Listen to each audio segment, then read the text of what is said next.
नमस्कार दोस्तों। मैं एडवोकेट अमित जा आपका हार्दिक स्वागत करता हूं। तो दोस्तों, क्या कभी आपने सोचा है कि कोई अपराध अचानक ऐसे हो जाता है? क्या कोई बस उठकर अपराध कर देता है या इसके पीछे पूरी एक प्रोसेस होती है? कानून के अनुसार हर अपराध 4 स्टेज से होकर गुजरती है और यह स्टेज तय करती है कि किसको कितनी सजा मिलेगी और उसका अपराध कितना गंभीर है। अगर आप स्टूडेंट हैं, लॉ स्टूडेंट हैं और एग्जाम्स की तैयारी कर रहे हैं, तो ये वीडियो आपके लिए बहुत ही उपयोगी साबित होने वाला है। आज मैं आपको स्टेजेस ऑफ क्राइम इतनी आसान भाषा में समझाने वाला हूँ कि आप इसे कभी नहीं भूलेंगे। तो चलिए शुरू करते हैं। आज हम समझेंगे स्टेजेस ऑफ क्राइम यानी अपराध के चरण कौन कौन से होते हैं। भारतीय दंड संहिता यानी कि इंडियन पेनल कोड के अनुसार हर अपराध अचानक नहीं होता, उसके पीछे कुछ चरण होते हैं। तो इन चरणों को समझना बेहद जरूरी है। तो स्टेजेस ऑफ क्राइम के 4 टाइप्स है। फर्स्ट है आपका इंटेंशन, सेकेंड है आपका प्रिपरेशन, थर्ड है आपका अटेम्प्ट एंड लास्ट में फोर्थ है आपका कमीशन। तो दोस्तों, हर अपराध इन 4 स्टेज से होकर गुजरता है। मैं आपको एक एग्जांपल देके समझाता हूँ कि जैसे एक मर्डर हो गया है, तो जो मर्डर हुआ रहेगा, जो अपराध है, क्राइम है, वो इन 4 स्टेज से होकर गुजरा रहेगा। जैसे एक एग्जांपल देता हूं मैं कि मिस्टर ए और मिस्टर बी का आपस में झगड़ा हो गया है। अब मिस्टर ए को इतना गुस्सा आ गया कि उसने सोचा कि अब मुझे मिस्टर बी से बदला लेना है और बदला लेने के लिए मैं इसे क्या करूंगा, उसको जान से मार दूंगा मैं। तो जैसे मिस्टर ए ने अपने दिमाग में सोचा, किसी को मालूम नहीं पड़ा उसके दिमाग में क्या चल रहा है, लेकिन जैसे मिस्टर ए ने अब सोचा कि मैं सामने वाले को जान से मार दूंगा, इंटेंशन हो गया कि अब मुझे सामने वाले को मारना है, ये इंटेंशन हो गया। अब वो क्या किया, अब उसको जान से मारना है तो कहीं से जाके वो बंदूक लेकर आ गया। तो बंदूक क्यों लेके आया? सामने वाले को मारने के लिए। तो ये प्रिपरेशन हो गया। तो पहले जैसे फर्स्ट उसके दिमाग में आ गया कि मुझे सामने वाले को मारना है, अब मारने के लिए उसने बंदूक की व्यवस्था कर ली कि मुझे बंदूक से सामने वाले को मारना है। तो प्रिपरेशन कर लिया, मतलब हथियार जमा कर लिया सामने वाले को मारने के लिए। तो ये सेकेंड स्टेज हो गया। फर्स्ट स्टेज था इंटेंशन हुआ, सेकेंड स्टेज प्रिपरेशन कर लिया, मतलब वो बंदूक लेके आ गया, प्रिपरेशन हो गया उसका। अब थर्ड होता है अटेम्प्ट। अब उसने क्या किया, उसने देखा कि मिस्टर बी जा रहा है, उसने क्या किया, तुरंत वो बंदूक उसने जमा कर बंदूक जो व्यवस्था किया था उसने, उसे तुरंत उसने क्या किया, गोली चला दिया मिस्टर बी के ऊपर। तो ये अटेम्प्ट हो गया। अब जैसे अटेम्प्ट कंप्लीट होता है तो वो क्राइम हो जाता है, वो कमीशन हो जाता है। तो जैसे उसको बंदूक से गोली चलाया मिस्टर ए ने, मिस्टर बी को जैसे ही गोली लगी, मिस्टर बी वहीं पे उनकी डेथ हो गई। तो डेथ होते ही ये मर्डर में कंप्लीट हो गया। अटेम्प्ट हुआ, फिर मर्डर हुआ। फर्स्ट कैसा था, उसके दिमाग में आया कि मुझे बदला लेना है, इंटेंशन फर्स्ट स्टेज। सेकंड उसने क्या किया, बंदूक की बंदूक लेकर आ गया, प्रिपरेशन हो गया। तो सेकंड स्टेज प्रिपरेशन भी हो गया। फिर थर्ड क्या किया उसने, सामने वाले को बंदूक से मारा। जैसे वो सामने वाले को बंदूक से मारने जा रहा था, वो अटेम्प्ट था। और अटेम्प्ट में जैसे बंदूक की गोली मिस्टर बी को लगी, ये अटेम्प्ट उसका कंप्लीट हो गया और मिस्टर बी की जैसे डेथ होती है वैसे ये जो थर्ड स्टेज कंप्लीट हो गया, फोर्थ स्टेज पे आ गया कमीशन, और ये क्राइम हो गया। तो कानून के हिसाब से उनको जो भी सजा है वो सजा मिलेगी। लेकिन अगर समझ लीजिए मिस्टर ए ने मिस्टर बी को बंदूक से गोली मार रहा था और वो निशाना चूक जाता, मरता नहीं, तो क्या होता, लेकिन अटेम्प्ट तक हो गया था, तो ये ऑफेंस ऑफ अटेम्प्ट हो जाता है, अटेम्प्ट टू मर्डर जिसे हम बोलते हैं। तो अलग अलग स्टेज थे, ये हर एक अपराध को ये स्टेज से होकर गुजरना पड़ता है। तो ये 4 स्टेज से हमें ये पता चलता है कि कानून अपराधों को कैसे देखता है और अदालतें किस आधार पर सजा तय करती हैं। अब मैं हर स्टेज से को विस्तार से समझाऊंगा, एकदम आसान भाषा में। तो दोस्तों, सबसे पहला स्टेज है, फर्स्ट स्टेज है जो इंटेंशन मीन्स रिया, मतलब अपराध करने का इरादा। तो ये जो 4 स्टेज है, सबसे पहले क्या है, इंटेंशन, अपराध करने का विचार आना। लेकिन कोई भी व्यक्ति क्या सोच रहा है, इसको साबित करना बहुत ही डिफिकल्ट होता है, बहुत ही मुश्किल है। इसके लिए कानून सीधे तरीके से सीधे दंडित नहीं कर सकता, क्योंकि इरादा एक मानसिक तत्व है जिसे साबित करना बहुत ही कठिन होता है। किसी के दिमाग में क्या चल रहा है ये साबित करना बहुत ही डिफिकल्ट है। जैसे एग्जाम्पल जैसे चोरी करना।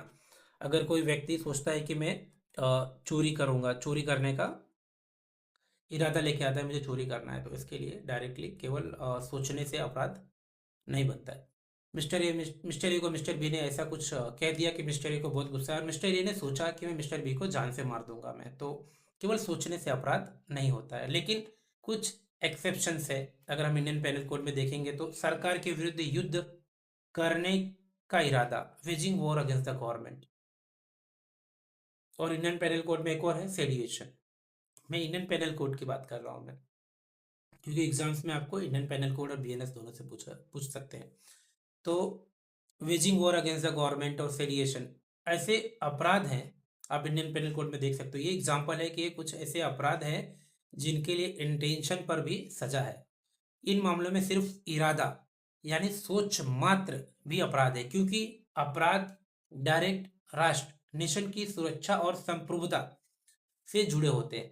तो ये हमने इंटेंशन के बारे में जान लिया, फर्स्ट स्टेज ऑफ क्राइम। अब हम बात करेंगे सेकेंड स्टेज ऑफ क्राइम। तो अब बात करते हैं दूसरे स्टेज की, यानी कि प्रिपरेशन, यानी कि अपराध करने की तैयारी करना। तो प्रिपरेशन का मतलब ही होता है कि किसी भी अपराध को अंजाम देने के लिए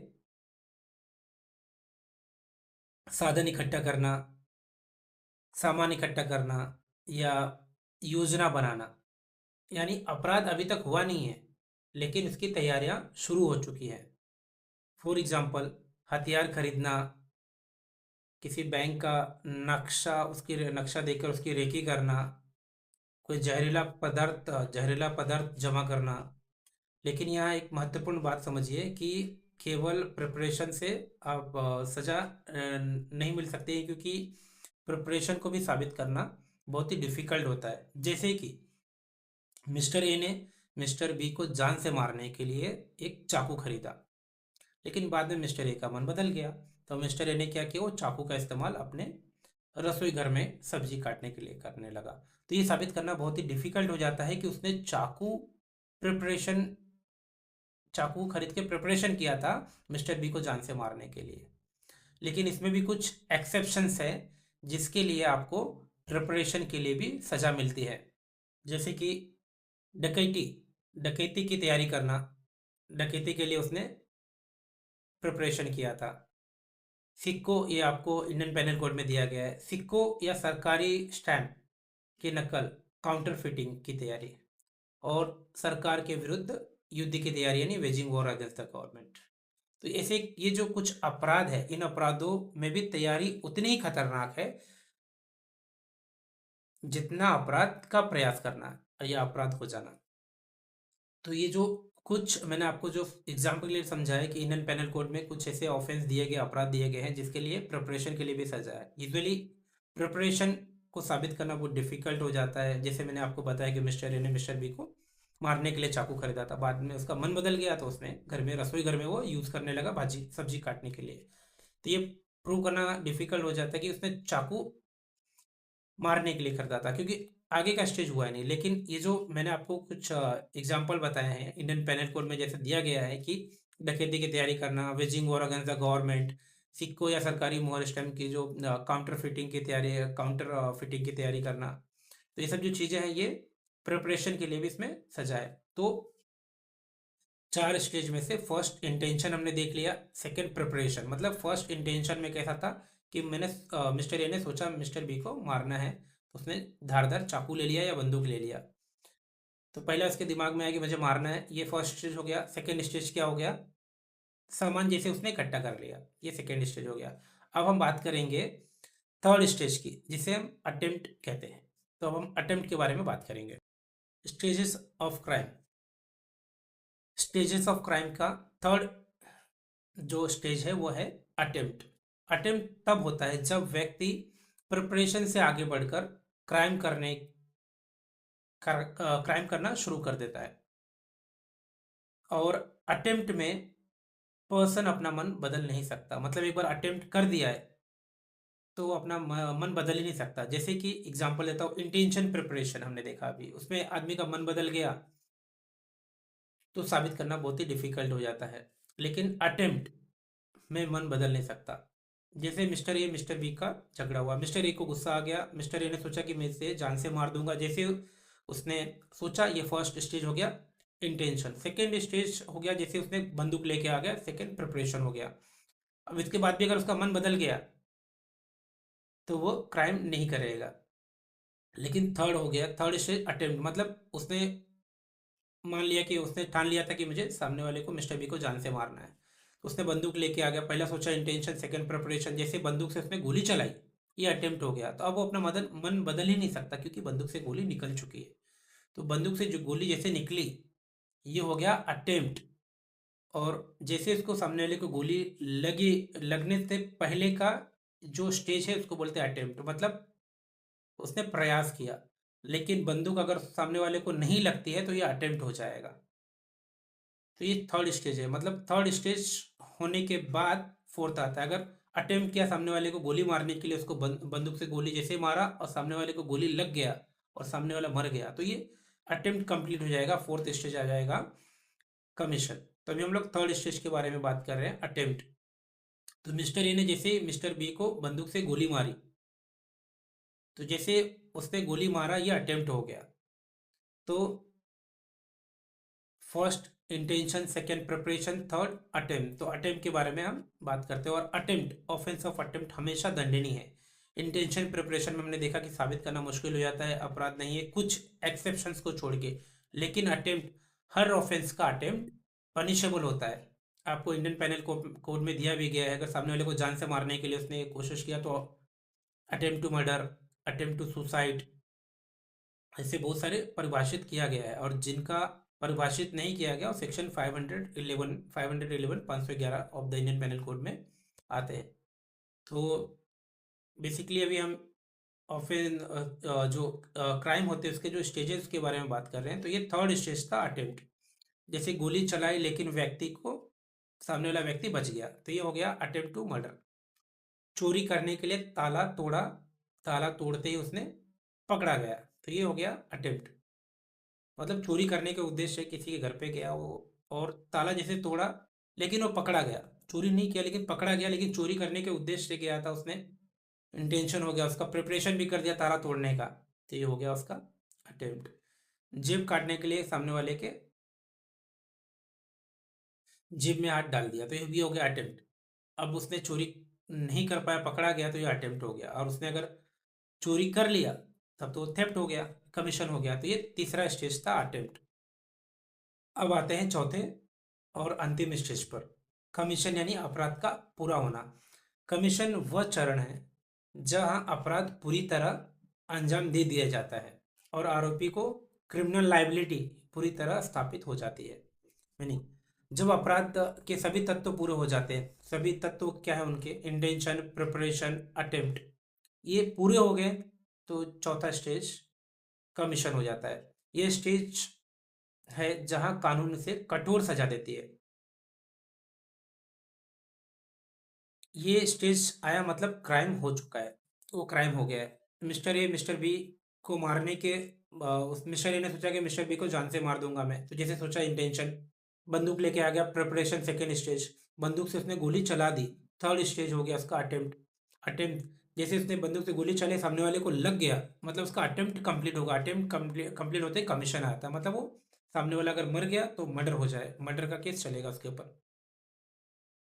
तो ये हर एक स्टेज थे, चारों स्टेज को हमने समझा कि फर्स्ट स्टेज में क्या होता है, सेकेंड स्टेज में क्या होता है, थर्ड स्टेज क्या होता है, फोर्थ स्टेज क्या होता है। तो अभी कमीशन के बारे में बात कर रहे हैं कि अपराध का पूरा होना। इसके कुछ एग्जाम्पल्स है, मैं एग्जाम्पल्स दे के आपको समझाऊंगा मैं। तो इसके कुछ उदाहरण है। सपोज मैं एग्जाम्पल दे रहा हूँ मैं, कि मिस्टर ए ने मिस्टर बी को गोली से मारा और मिस्टर बी की मृत्यु हो गई, तो ये क्या हो गया, कमीशन हो गया। अटेम्प्ट किया उसने मारने के लिए और कंप्लीट होते ही वो स्टेज कमीशन हो गया, मतलब सामने वाला मर गया, तो ये हो गया अपराध, मर्डर हो गया, कमीशन ऑफ मर्डर। अब मिस्टर ए ने मिस्टर बी को गोली मारी लेकिन मिस्टर बी केवल घायल हो गया, उसकी मृत्यु नहीं हुई, तो क्या हो गया, ये अटेम्प्ट कंप्लीट हुआ, अटेम्प्ट कंप्लीट नहीं हुआ, अटेम्प्ट फेल हो गया। मतलब उसे जान से मारने के लिए गोली चलाई थी लेकिन गोली लगने के बाद केवल वो घायल हुआ, मरा नहीं, तो ये अटेम्प्ट हो गया, अटेम्प्ट पे रुक गया, तो ये हो गया ऑफेंस ऑफ अटेम्प्ट, मतलब attempt to murder. Suppose mister A ने मिस्टर बी के घर में चोरी करने के उद्देश्य से गया, ताला तोड़ के घर में गया, सामान चोरी करके वो सामान लेके भाग गया, तो ये क्या हो गया, अटेम्प्ट किया चोरी करने का, अटेम्प्ट जैसे कंप्लीट हो गया और सामान लेके भाग गया, मतलब कंप्लीट हो गया उसका स्टेज, कमीशन हो गया, तो कमीशन ऑफ थेफ्ट मतलब थेफ्ट हो गया। अब वहीं पे मिस्टर ए मिस्टर बी के घर में चोरी करने के उद्देश्य से गया, ताला तोड़ा और घर में जैसे वो सामान चोरी किया और लेके भागने ही वाला था कि उसको सब लोगों ने पकड़ लिया। जैसे ही सब लोगों ने पकड़ लिया, उसका अटेम्प्ट फेल हो गया। मतलब चोरी करने के जो उद्देश्य से किया था वो फेल हो गया, लेकिन अटेम्प्ट है तो क्या होगा, ऑफेंस ऑफ अटेम्प्ट, मतलब अटेम्प्ट टू थेफ्ट। अभी मिस्टर ए ने कुछ फर्जी डॉक्यूमेंट्स बनाए किसी उद्देश्य से, और वो जहाँ जिस उद्देश्य से गया तो उस उद्देश्य में उसने लगा दिया, लेकिन वो पकड़ा गया। तो उसने डॉक्यूमेंट जो प्रिपरेशन किया था, डॉक्यूमेंट जो बनाया था फर्जी डॉक्यूमेंट्स, बट वो सक्सेस नहीं हो पाया, तो अटेम्प्ट फेल हो गया। तो क्या सा हो गया, वो ऑफेंस ऑफ अटेम्प्ट में आ जाएगा। तो याद रख लेना, ऑफेंस ऑफ अटेम्प्ट ये पनिशेबल है। एवरी ऑफेंस ऑफ अटेम्प्ट, मतलब अपने अटेम्प्ट पे आ गए तो ये पनिशेबल ही है। Intention, preparation, attempt and commission. तो ये एग्जांपल्स थे। एक बार वापस से एग्जांपल्स दूंगा मैं। मिस्टर ए मिस्टर बी को जान से मारने का सोचता है। जैसे सोचता है, वो इंटेंशन हो गया। सोचने के बाद वो बंदूक लेके आता है, ये प्रिपरेशन हो गया, सामान इकट्ठा कर लिया था। और उसने अटेम्प्ट किया, जैसे अटेम्प्ट करने के लिए बंदूक से गोली चलाई, ये अटेम्प्ट हो गया। और बंदूक से गोली जैसे सामने वाले को लगती है और सामने वाले की डेथ होती है, वैसे ये चौथे स्टेज पे आके कमीशन हो गया, मर्डर हो गया। तो ये बहुत ही एग्जाम्पल ये एग्जाम्पल्स थे आपको समझने के लिए। तो ये हमने आज जाना दोस्तों, आज हमने जाना कि स्टेज ऑफ क्राइम के स्टेज मतलब किस प्रकार से होते हैं। इसको बहुत ही आसान भाषा में आप लोगों ने समझा है। धन्यवाद।